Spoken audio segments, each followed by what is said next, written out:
Honorable Khakhau. Deputy Principal's Investment and Innovation. Just quickly follow up. How long? When were you appointed?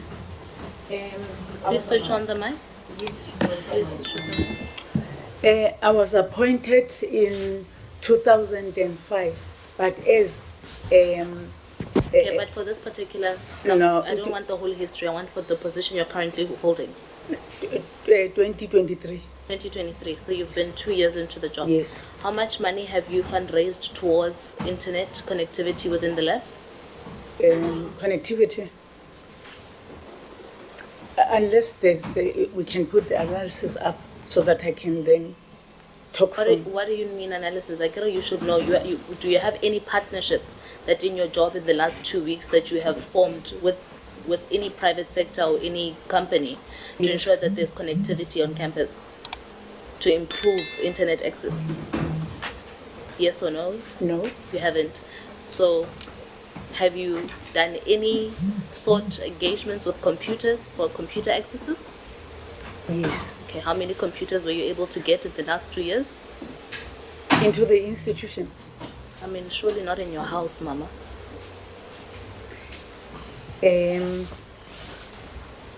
No, I haven't. You haven't? Yeah. How many textbooks, partnerships were you able to get in the last 2 years for the institution?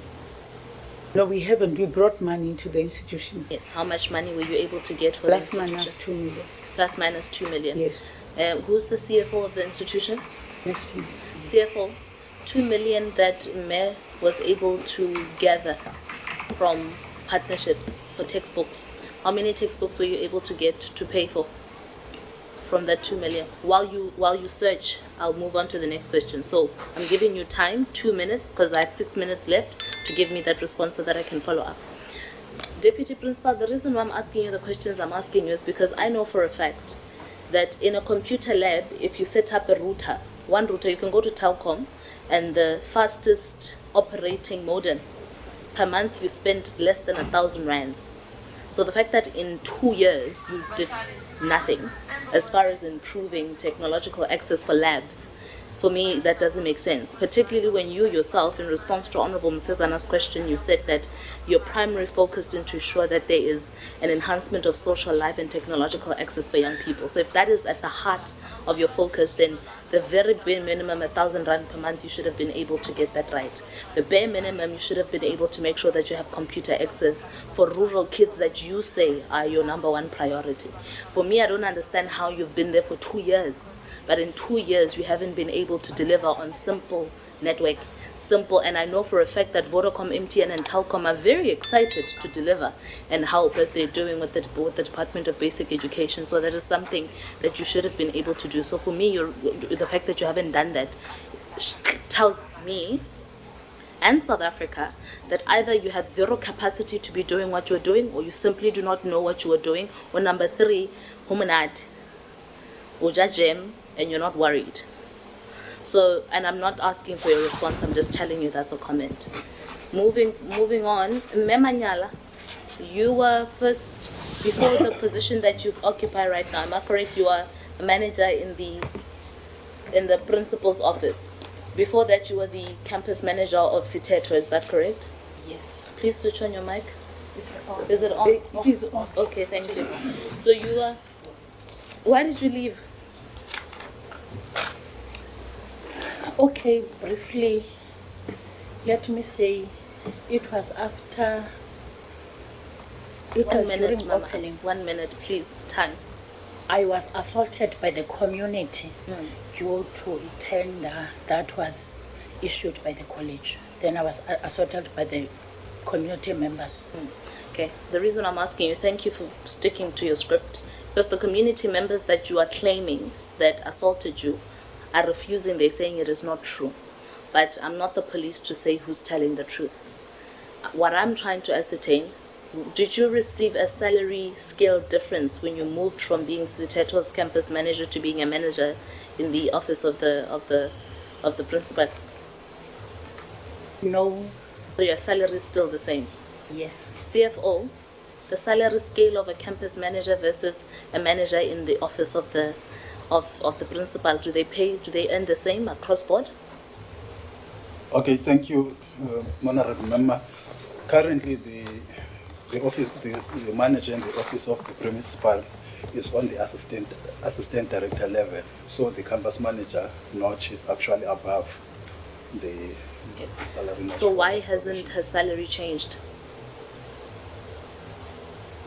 Okay, thank you. I think that one was an employer-initiated transfer, so the conditions were maintained. It was not an employee-initiated one. Okay, so if the employer initiates the transfer because there's a justification to keep the salary as it is, even though you are employed at a level that is different from the level you were previously occupying. Is that your justification? Honorable Khakhau, the employer is the department. Yes. The department is here. Yes. Let them answer. I don't think it's fair that the CFO, who has absolutely nothing to do with the transfers. So the department is the one that transferred the person and they're here. They must answer that. I don't think we're being fair to the CFO, who does not handle HR-related issues, to ask him this question. I was getting the chairperson, but thank you for... Yeah, but let's not ask them unfair questions. I mean, the CFO has got absolutely nothing to do with this. So No, he does not pay, Honorable Khakhau. I was getting there. So, acting DG, what is the motivation for keeping the salary as is without any changes? Well, thanks very much, Honorable Khakhau. I were to ask, maybe I'm not sure. My several apologies, Honorable Chairperson. If maybe DDG Zungo, I know we do not have a corporate service of the department with us, unfortunately. I'm not sure whether DDG Zungo can assist to an extent. What? It's Katiba. Answer the question. Not given the permission to speak, Chair. He was asking if I could. Yes. At this point in time, Chair, I cannot answer. I think we will have to provide a written response to this matter that will provide the background of the case and what happened and why the salary was not adjusted. So DDG Corporate Services is not part of this engagement. So we will provide a written response to that, Chair. I think it's important that that happens, and also because there's a precedent here that you are setting, that for me, you can't be crying as a TVET sector saying you do not have money to fill vacancies or you don't have money for textbooks, yet you are happy to compensate people even though they move from different positions.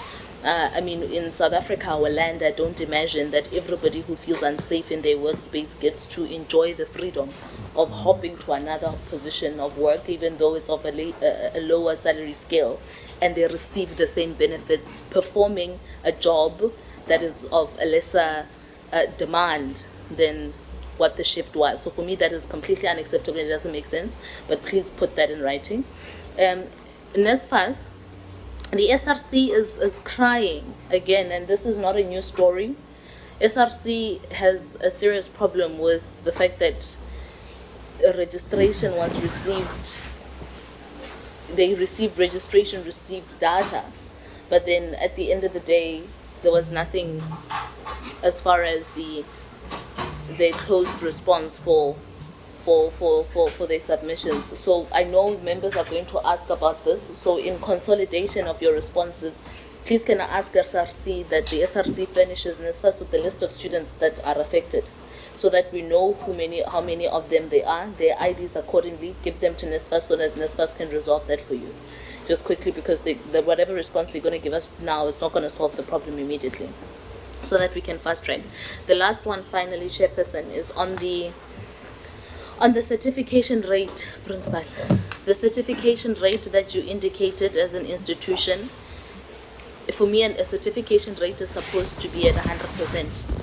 And if the certification rate is not at 100%, it means there are students out there who have completed their studies but have their certificates still lagging behind. your slides indicate here that I'm trying to find the slide, but your slides indicate here that in some instances you have a certification rate of about 31%. Is it 31 post completion or 31 as it goes? For NCV, for example, 26% for engineering, 30% for business studies. And then make sense why then there's a difference between NCV, engineering, business studies at 26, 31 and 30%, but you are able to record a 91% on PLP.